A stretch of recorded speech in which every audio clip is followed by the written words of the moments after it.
1966, Mao Zedong, God in his own nation, scourge of the United States, and a symbol of revolution in the world.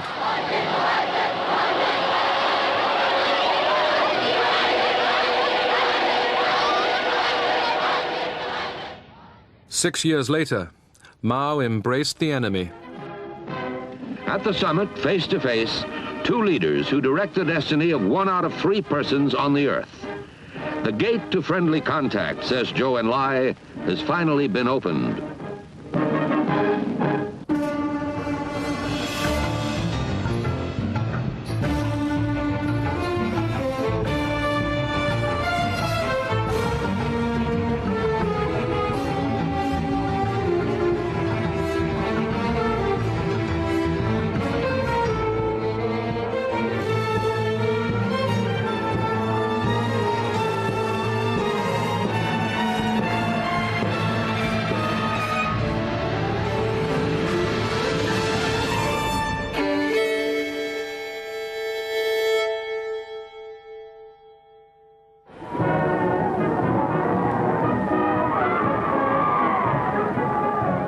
In 1949, revolution in China. The People's Liberation Army were welcomed as heroes in Beijing. Led by Mao Zedong, the communists had triumphed in a civil war against the nationalists. Soviet support had been unreliable. The Chinese felt they'd managed it alone.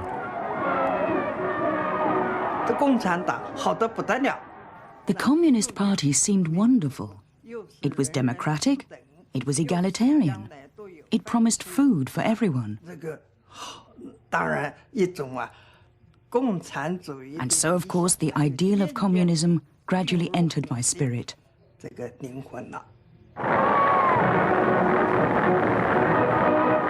The Americans were devastated to lose China, their best friend in Asia. Oh, we felt that they had betrayed all of our high hopes and our expectations of them. We had become emotionally involved with them.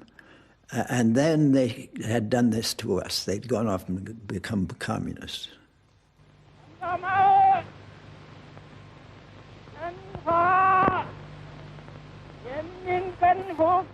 On October 1st, Mao Zedong told the crowd in Tiananmen Square that a new China was born.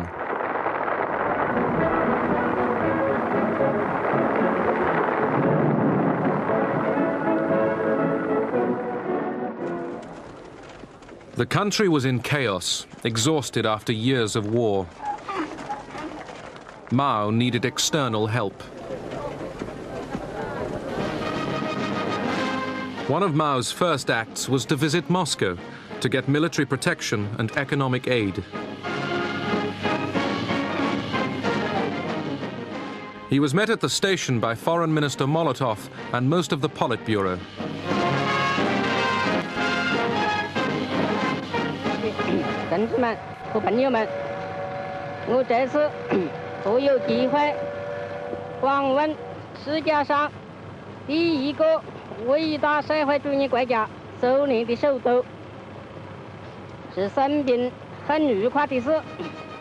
Mao then went to the Kremlin to meet Stalin.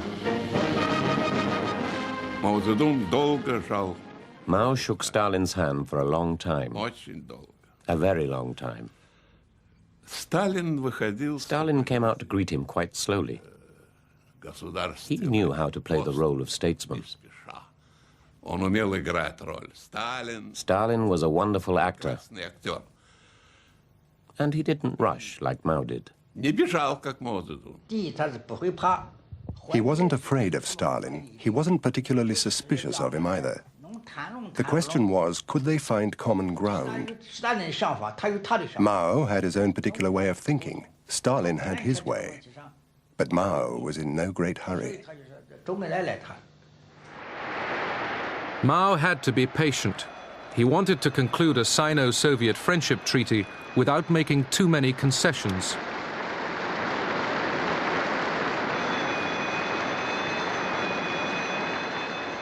But Stalin, as wary of Mao as Mao was of him, was in no hurry either. Mao's visit dragged on for 2 months. He toured factories and was shown inspiring films about Russian leaders, such as Tsar Peter the Great. Сей счастливый день окончания войны господа Сенат даровал мне звание Отца Отечества. Суров я был с вами, дети мои, ибо не для себя был суров, но дорога мне была Россия.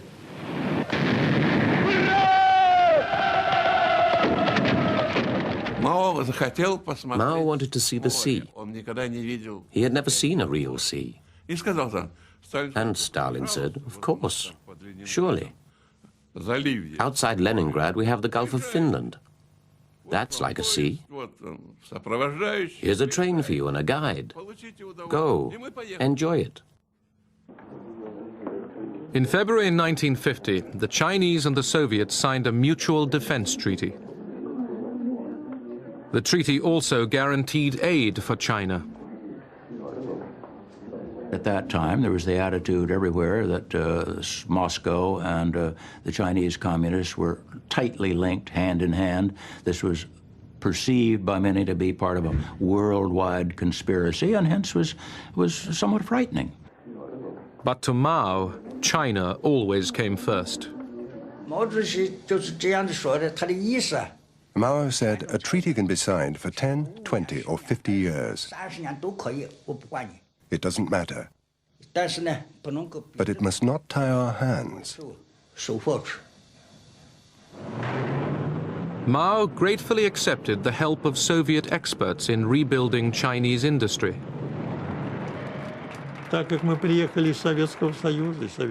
We had come from the Soviet Union, where the basis of the state economy was the plan. So we explained to our Chinese comrades that the plan was the absolute basis of everything. The development of the country, the economy, and not only the economy, but of other branches of knowledge.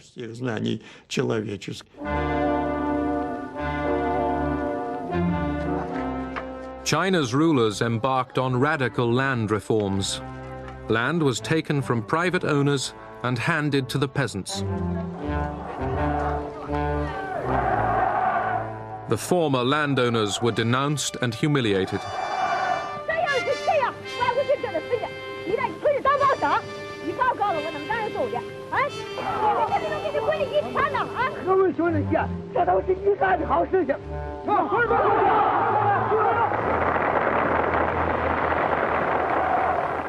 A million lost their lives.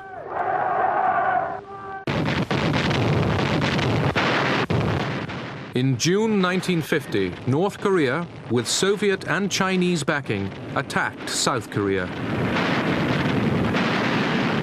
The sudden attack by the North Koreans dealt the slender forces below the 38th parallel a mortal blow.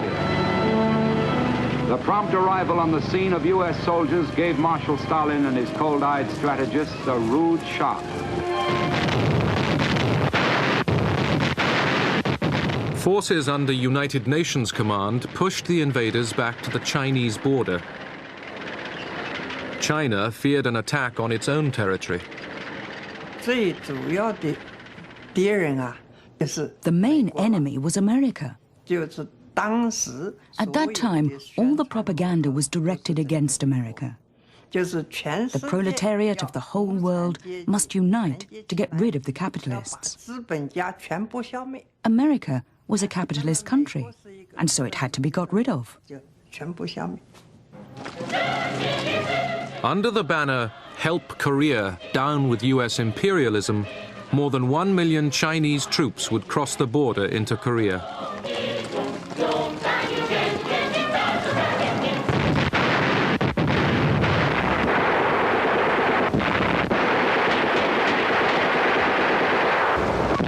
The Korean War lasted for 3 years and cost more than 500,000 Chinese lives.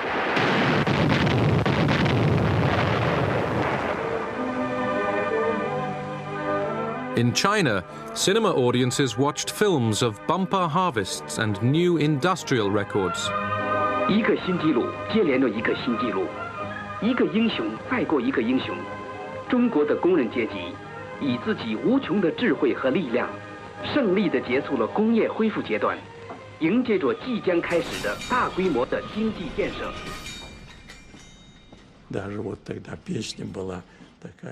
There was a song we used to sing at the time. It was called Moscow, Peking. People sang it in Russia and in China. It went, Russians and Chinese are brothers forever. Comrade Stalin stressed to me, you, Arkhipov, and your team should always remember that.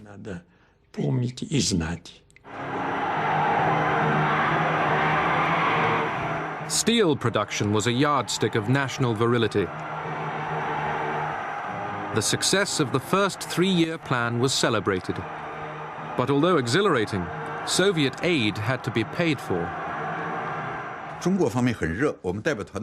We Chinese were very enthusiastic towards the Soviets. They were our older brother, our best friend. We expected them to give us a very warm welcome. The first time we went to the Soviet Union, they invited us to a big banquet. We ate very well. It was really good food. But what we hadn't expected was that this wasn't actually free of charge. They asked for more than 9,000 rubles for it. We were very shocked.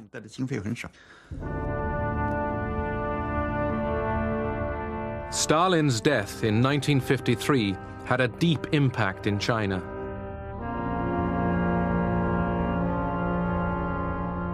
Despite Mao's misgivings, he had respected the Soviet leader's iron authority. After a power struggle in the Kremlin, Nikita Khrushchev emerged as the new Soviet leader. He and his Politburo visited China to maintain the alliance. The size and power of the communist bloc made the new American administration increasingly anxious. We can see that China is the basic cause of all of our troubles in Asia. If China had not gone communist, we would not have had a war in Korea. If China were not communist, there would be no war in Indochina. There would be no war in Malaya. Today, there are approximately 540 million people who can be counted on the side of the free nations. There are 800 million on the communist side. And there are 600 million others who must be counted as non-committed. America did everything to stop the spread of communism. To prevent China attacking the Chinese nationalist stronghold of Formosa or Taiwan, the United States financed a military buildup on the island. Generalissimo Chiang Kai-shek, along with his American advisors, reviews Free Chinese nationalist forces in an Independence Day parade. More than 500,000 soldiers, sailors, airmen, and Marines have as their ultimate aim and living goal the return to China's mainland. The nationalist government was determined to defend two small islands off the China coast, Quemoy and Matsu. From the point of view of the United States, these tiny little islands close to the mainland were of no significance as such. On the other hand, the Chinese nationalists looked on them as symbols as to what the United States would do in helping them. Furthermore, Chiang Kai-shek had put an enormous proportion of his army on these little islands. In September 1954, the communists shelled the island of Quemoy. 3 months later, Washington signed a mutual defense treaty with Taiwan. Almost immediately, the major units of the 7th Fleet are shifted to Formosa to augment the United States and nationalist patrols in the Strait and along the mainland. The action upholds the United States pledge to meet the common danger, communism. The American show of strength failed to stop the Chinese communist challenge. The Allied nations possessed together 20th power in the area. The United States in particular has sea and air forces now equipped with new and powerful weapons of precision. All-out war came closer. America made nuclear threats. Eisenhower never said he would use nuclear weapons, but he and Dulles essentially said nuclear weapons are available and would be part of our arsenal, and essentially implied that if they were necessary in order to prevail, they would be used. Regular target training keeps every pilot in combat readiness at all times. Mao's provocation and America's response concerned Khrushchev, whose nuclear bombs guaranteed China's security. Khrushchev told the Chinese that war with imperialism was no longer inevitable. At the 20th Soviet Party Congress in February 1956, in a secret session that was not filmed, Khrushchev denounced Stalin as a criminal. Mao took it as a threat to his own style of leadership. Mao's attitude was very clear. He thought that criticism of Stalin was inappropriate. Stalin was an international statesman. Mao Zedong said to him, "Your decision isn't right. Your speech isn't right." Khrushchev begins his arguments. But Stalin is a member of the Communist Party of the Soviet Union. It's our right to deal with him as we see fit. It is the personality cult of Stalin. That's why we've taken our decision. Mao Zedong. It is true that he is a member of your party, but he is also leader of the world revolutionary movement. We are the followers of Stalin. How can you reduce the role of Stalin to being only a member of the Soviet Communist Party? Just like that.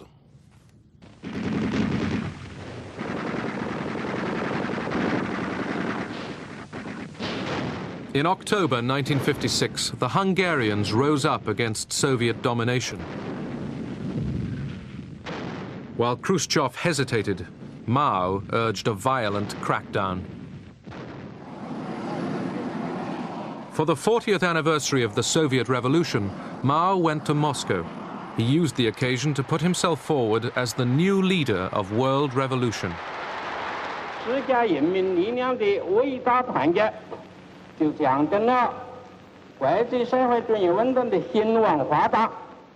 But Soviet aid was undermining Mao's aim for total independence. The crunch came in 1958.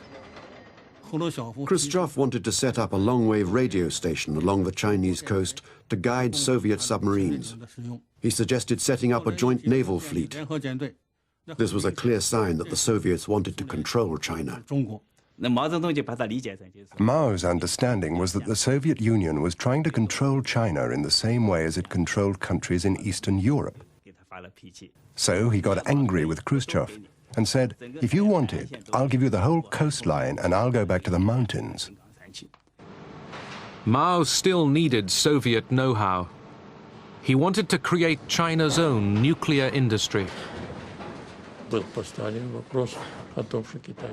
Chinese comrades then expressed a new wish. They said they would very much like to receive more aid from us in order to build plants and facilities for the production of the atomic bomb. Such an agreement was signed. Mao said that the atomic bomb was a paper tiger. But he also knew that whether a country had the atomic bomb or not had a huge bearing on its position in the world and on its international influence. In 1958, Khrushchev visited China to renew Soviet support. But Mao's nuclear demands had already strained relations with the big brother. Mao Zedong said, "You are communists, and we are communists. Communists usually share. Will you give us the atomic bomb or not?" Khrushchev, "And what do you want the atomic bomb for?"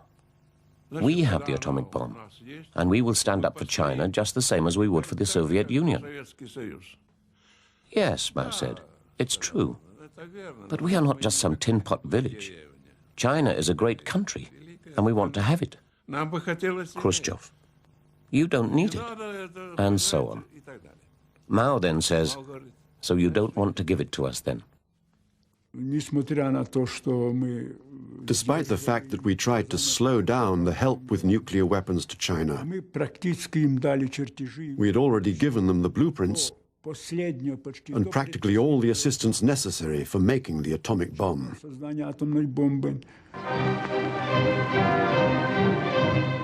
When Khrushchev next visited Beijing, he'd just been President Eisenhower's guest in the United States. After a frigidly polite reception, Khrushchev was accused of being an American stooge. Khrushchev protested that this was no way to talk to a communist leader. Mao's foreign minister, Marshal Chen Yi, was screaming at Khrushchev. He said, you're only a political leader, but I'm a marshal, and I'll say what I like. This argument had a huge impact on Sino-Soviet relations. From here on, no common ground could be found on major issues. After that, they split up. The struggle for preeminence in the communist world was now out in the open. Here were two despots, each used to having his own way. They couldn't cooperate. In the communist camp, the question was always, who was number one? Who was the Tsar?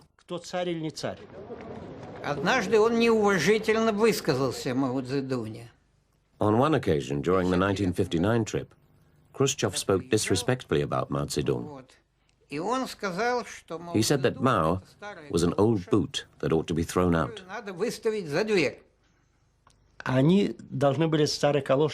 They had to translate old galosh, and they translated it as old boot.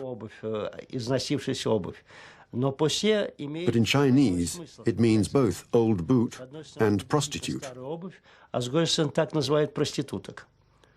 And when Kang Sheng heard those words, he took it that the great leader was being called an old whore.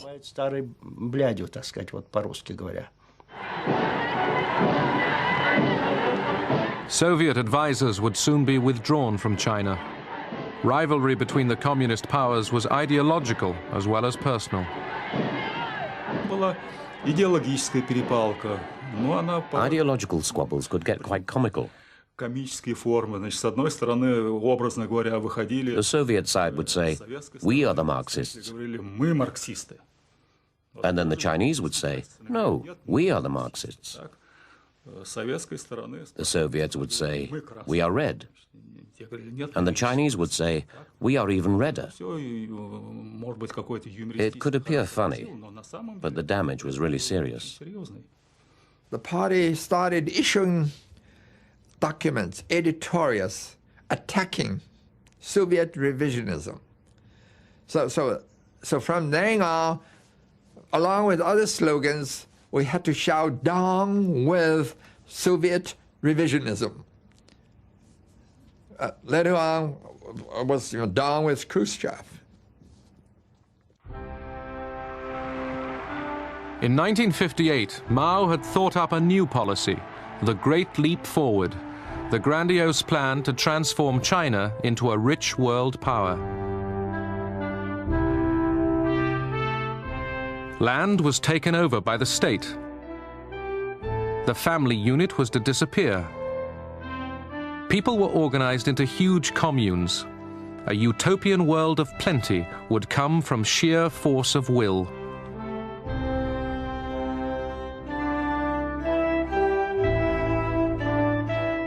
Mao's method was to be a more extreme version of Stalin's brutal collectivization of the 1930s.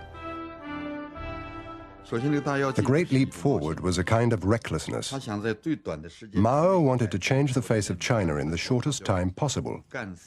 The slogan was, struggle hard for 3 years, change the face of China, catch up with Britain, catch up with America. It was completely unrealistic.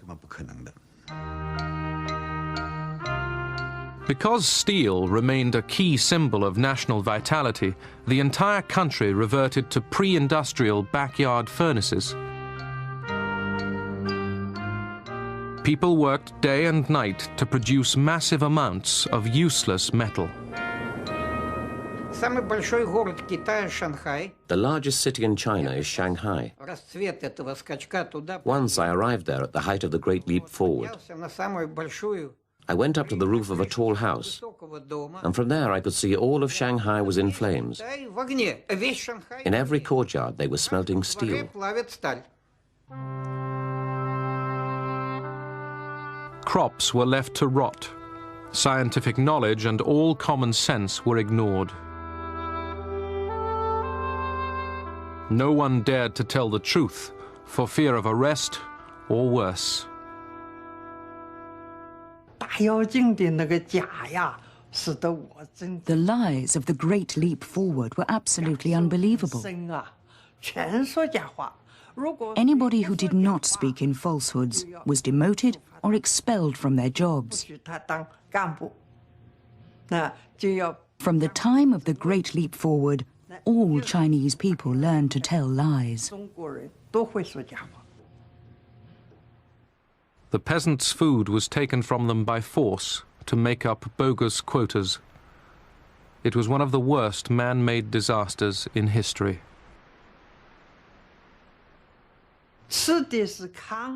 We had to eat the husks of coarse grain, not even the grain itself.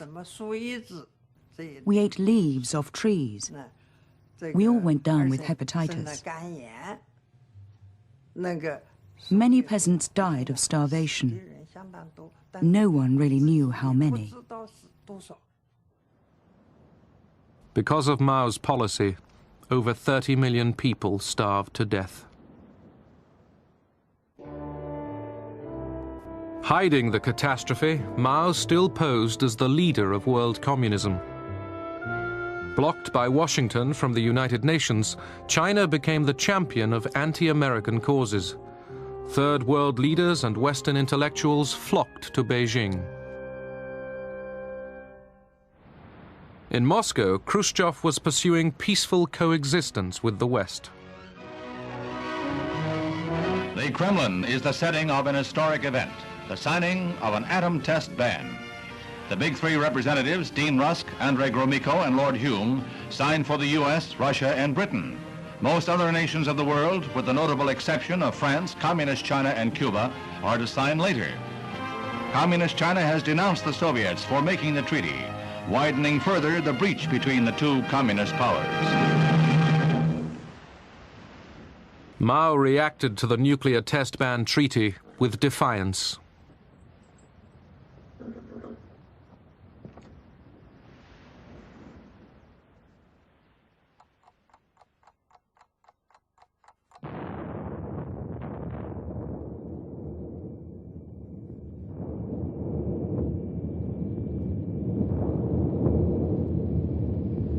The Chinese Communist nuclear detonation is a reflection of policies which do not serve the cause of peace.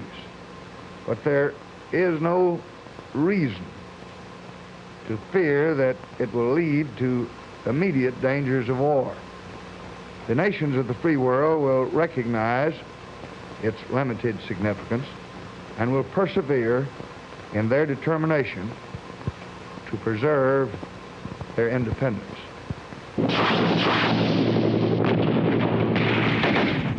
In 1965, US Marines were sent to South Vietnam.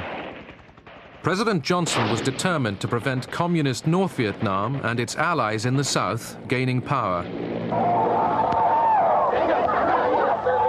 In China, the masses were mobilized to support neighboring North Vietnam.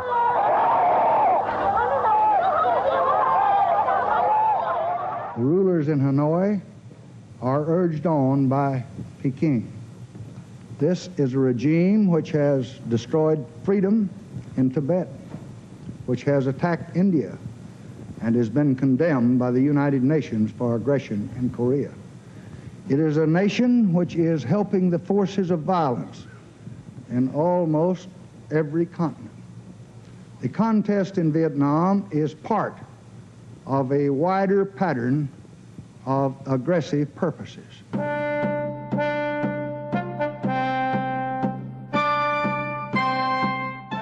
A war between China and the United States was once again a possibility.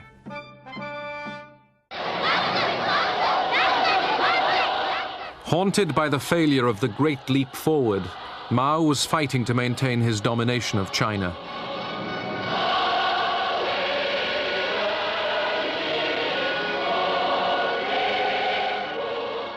In 1966, he launched the Great Cultural Revolution.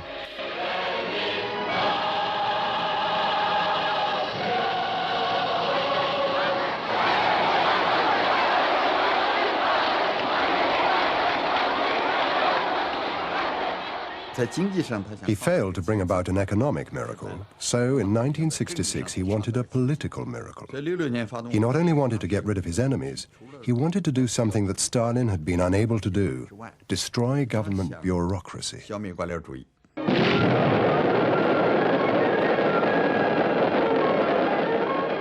The Mao personality cult did not come to full blossoming until the Cultural Revolution, when he became the so-called four greats: the great leader, great helmsman, great supreme commander, great teacher. He has replaced Stalin, and Beijing has become the center of world revolution. Millions of young people were recruited to be Mao's Red Guards. Their idealism was exploited to create mayhem and to destroy every vestige of the past. Chairman Mao says, Marxism consists of thousands of truths, but they all boil down to one phrase: it's right to rebel. The proletarian revolutionary rebels hold high the great red banner of Mao Zedong's thought. Through big character posters and great debates, they argue things out, expose, criticize, and repudiate thoroughly, and launch fierce attacks on all kinds of representatives of the bourgeoisie. The first action was to change the names of roads. The name of the road outside the Soviet embassy was changed to Anti-Revisionism Road. There were demonstrations outside the Soviet embassy. Most of the demonstrators were Red Guards.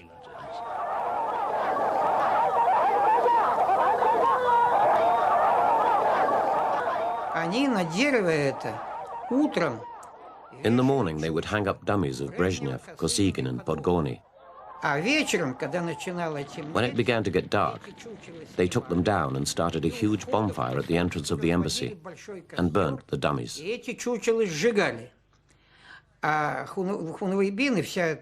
The Red Guards and the young people gathered around the fire and danced and yelled anti-Soviet slogans.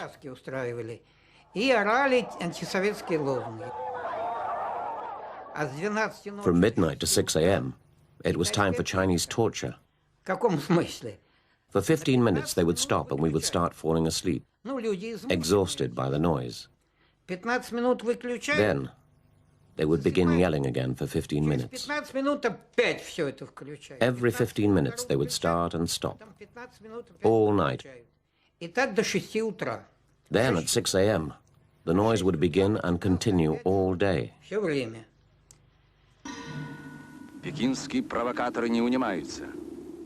1969, tension along the vast Soviet-Chinese border increased. Границы Союза Советских Социалистических Республик священны и неприкосновенны. There were frequent clashes. The Ussuri River in Soviet East Asia was the scene of many of them. China's brave fishermen are full of heroism and bright wisdom. They're not afraid of heaven or earth. The filth of the Soviet revisionists causes them no fear.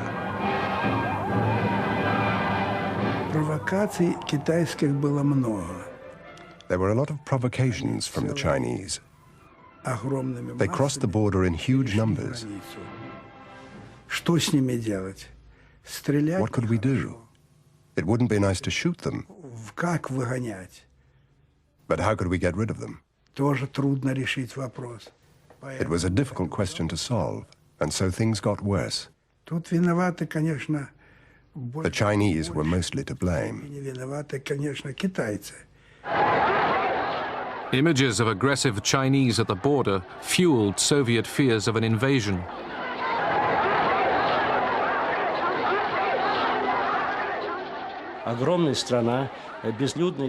Siberia and the Far East was sparsely populated. So what if the Chinese millions began pouring in? Writers had warned before about the yellow peril, that the Chinese would come right through Russia and conquer Europe. The Soviet Union had a nuclear arsenal and 1 million troops along the border between the Soviet Union and China. North of Beijing were flat plains. And if the Soviet Union were to attack China, within a week they would be in Beijing with their tanks.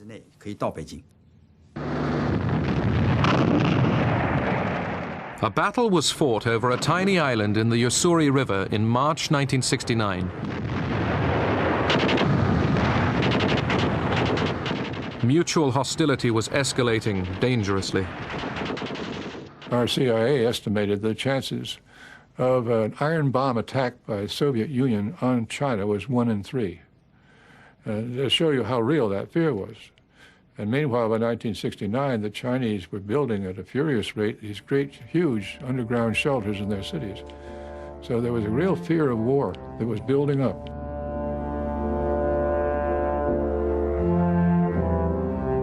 The vast network of shelters tunneled underground was meant to withstand nuclear attack.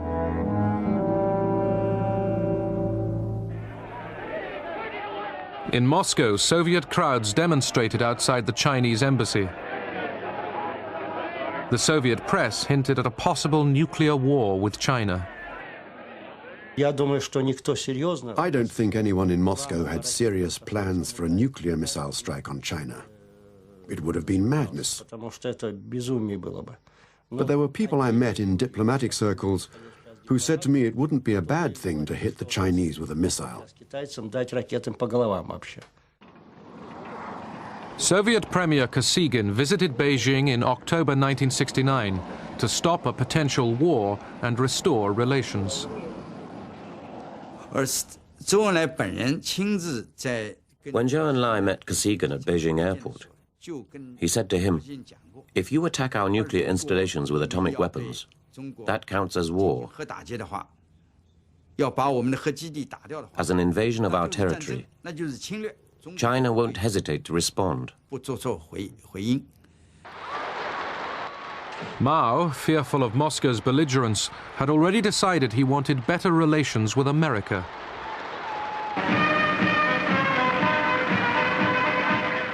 America's new president, Richard Nixon, although a lifelong anti-communist, came to a similar conclusion. To limit Soviet power and end the Vietnam War, he wanted to draw closer to China. Dr. Henry Kissinger. With his new national security advisor, Henry Kissinger, Nixon developed a foreign policy which exploited the hostility between the communist giants. It began to dawn on us, after we'd been in office for a while, that there were genuine tensions between Russia and China, and that probably the Soviet Union was the cause of the tensions and not China, which was the opposite of the idea with which we entered. The first sign of a thaw from Beijing came during a table tennis match. In 1971, while playing in Japan, the American team was suddenly invited to China. I think it's a wonderful opportunity to go to China because not very many people get there, and I feel it's a great opportunity to play against the top players and be able to take some of this knowledge home, and I think it's also a step in our political relations with China.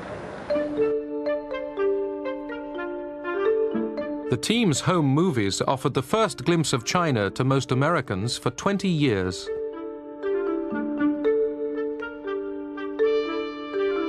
The The scene was more disorienting because you would see slogans, signs every place, long live the unity of the people of the world, down with the U.S. imperialists and all their running dogs. You would see these poster boards that would kind of take the place of newspapers. And there, you know, you'd see a picture of President Nixon, for instance, with a knife stuck into him, a little pygmy Nixon, and a Chinese giant, you know, taking care of him and so forth, you know. And so, meanwhile, you know, everybody's smiling and being nice to us and so on, right?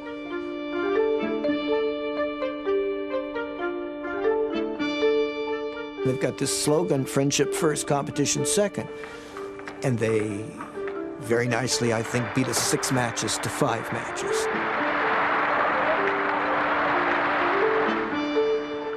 Ping-pong diplomacy led to an even greater breakthrough. In July 1971, Henry Kissinger went on a tour of Asia. His most important mission was kept secret, a visit to Beijing to prepare the way for a rapprochement with China. As the plane was getting close to the Chinese border, we were all aware of the fact that no American official had been in China since 1949, 22 years. I decided I'd like to be first. And so while Kissinger was sitting in the back of the plane, I went to the front of the plane. So as the plane went over the Chinese border, I was the first American official into China in 22 years. Now, Henry never forgave me for that, elbowed me aside and got off the plane first. I didn't put my foot down and say, now I've just made history and this will never be forgotten. I thought, whom am I going to meet and how am I going to bring it to a conclusion? Nixon was very secretive by nature. Kissinger was a maneuverer, an operator by nature. They both greatly enjoyed this kind of an operation. President Nixon, who was very decisive and very capable of making big decisions, was not, however, capable in overruling subordinates to their face. And therefore, he found it very, very painful. In fact, he found it, to all practical purposes, impossible to tell a bureaucracy, I disagree with you, and you will do it my way. He rather set up a back channel.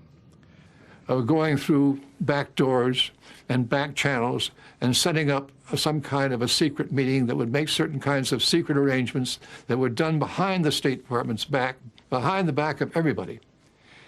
And then be able to surprise the world with this announcement. That was great theater.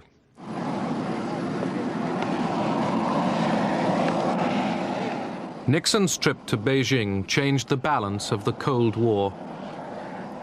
His Chinese triumph also stole the headlines from the increasingly grim events in Vietnam. At that time, we felt very excited. We thought that this was a very good thing, because China's isolation from the rest of the world had created many disasters. I knew that Mao didn't have very long to live, and I thought that he'd at last made a good decision. I also believed that only Mao could make that decision, that whoever succeeded him wouldn't have the courage to make such a decision. Premier Zhou Enlai moves forward to greet the first American president to set foot on Chinese soil.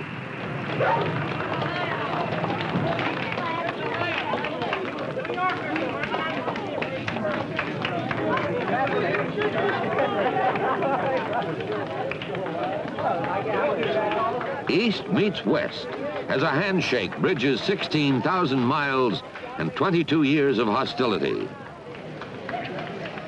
There are no welcoming speeches, no formal ceremonies, just a receiving line made up of Communist Party officials and the military band playing the Star-Spangled Banner.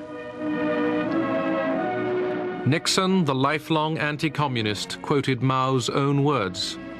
So many deeds cry out to be done, and always urgently.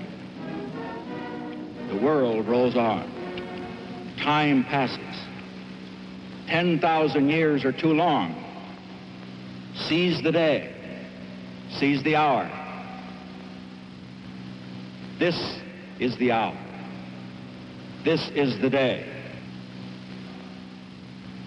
Peking newspapers, which had played down the Nixon visit, now give it front-page coverage. Dealers sell out as readers follow day by day the president's activities. Today, the president walks among priceless treasures from China's golden age. Among them, a pair of ear stoppers used by the emperor to keep from hearing criticism. Give me a pair as a gift. I didn't put my foot down and say, now I've just made history. On the way back from Beijing, I knew we had made history.